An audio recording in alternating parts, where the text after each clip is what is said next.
Bonjour à tous, c'est Pierre-Alexandre pour Technoïd. D'aujourd'hui. On va faire donc le test du Vernetor qui nous a été envoyé par Gearbest. Donc un téléphone donc d'une nouvelle marque qui est très intéressante et le téléphone m'a plutôt convaincu malgré un petit souci. La jack vient de me lâcher aujourd'hui même, donc c'est un peu con pour un test, mais voilà, ça reste un problème isolé. En tout cas, un téléphone qui est assez prometteur et une marque assez prometteuse aussi, et on voit ça tout de suite dans le test.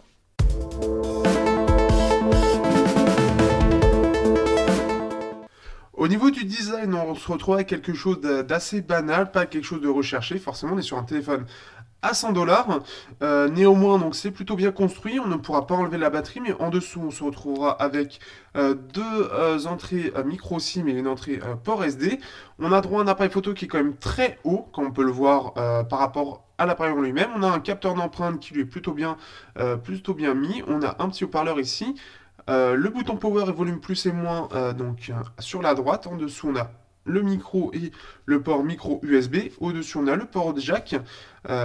Et donc, on se retrouve donc avec un capot donc ici qui est assez discret, même si on voit ici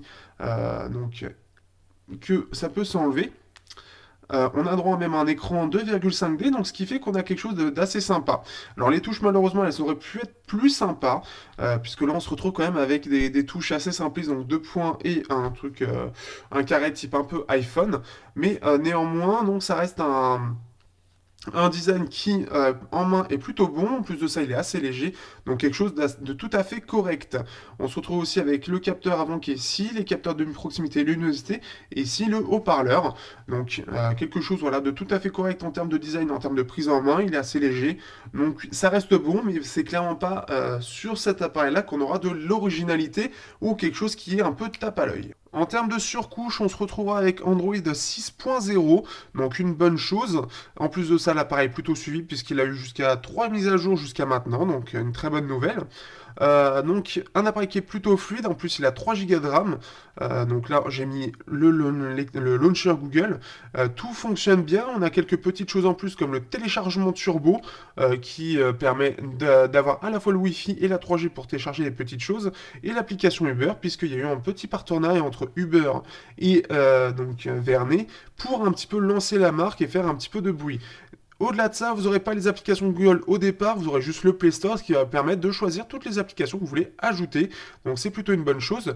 Le multitâche aussi est vraiment bon, ça fait plaisir d'avoir un bon multitâche comme ça sur un téléphone, donc 3 Go de RAM, mais à 100 dollars. Donc ça, c'est quand même très appréciable, comme vous pouvez le voir, on est très large. Donc c'est vraiment cool, donc un appareil qui est à jour, bien optimisé, fluide, et en plus de ça, il a quelques mises à jour pour les petits bugs qui peuvent survenir. Donc c'est une bonne chose. Petite chose supplémentaire, le code source est disponible, des ROM custom arrivent, donc ça c'est encore plus une bonne chose.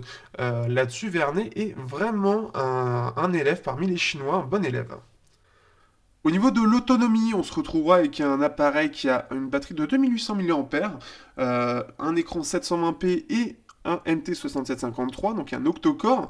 Et donc on se retrouve avec une autonomie, malgré un téléphone à 100 dollars, une autonomie qui se situe entre 5 et 7 heures écran allumé, donc une très bonne journée en intensif, voire donc une journée de vie, pour ceux à qui ça parle plus.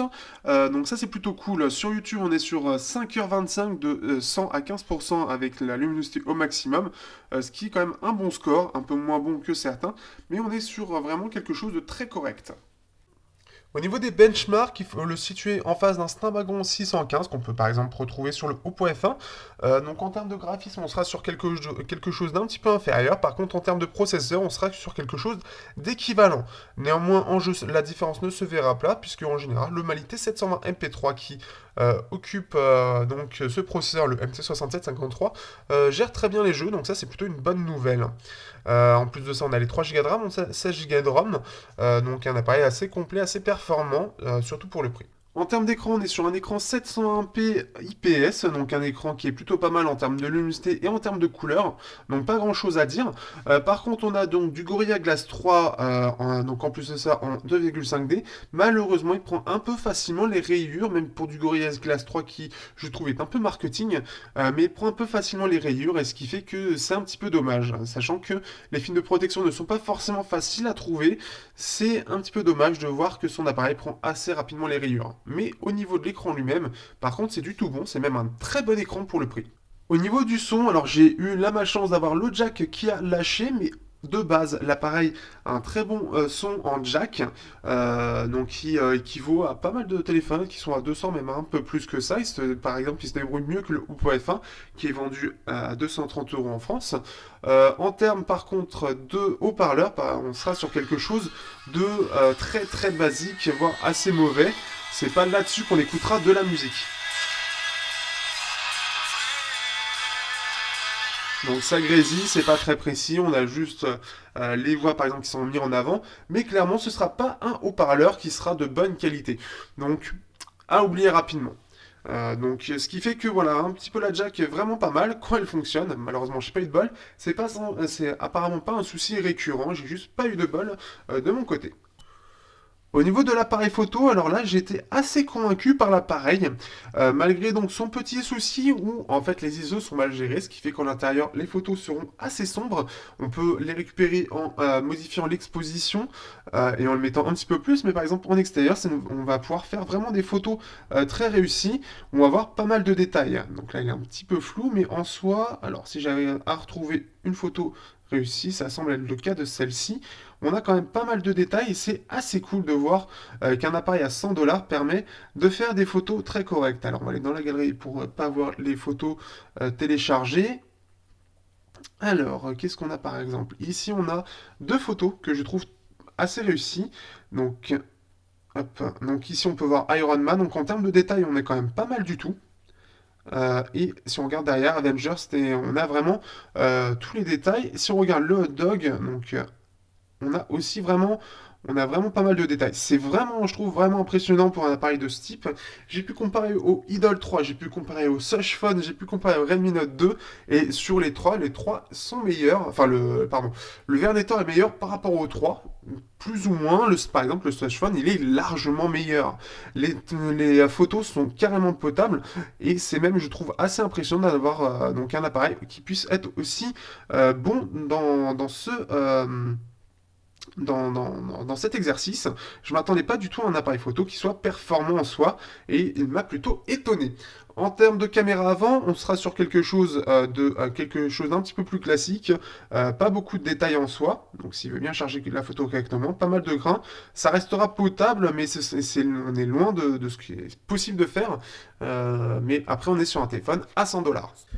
En termes de jeu, on se retrouve avec un appareil qui a un Mali T720 MP3, donc un peu moins bon que le Snapdragon 615 par exemple, mais néanmoins en jeu, il se débrouillera sans problème, c'est fluide, c'est agréable et la plupart des jeux du store fonctionneront, donc pas de choses particulières. L'appareil ne chauffe pas beaucoup non plus, donc ce qui le rend assez agréable de ce point de vue-là.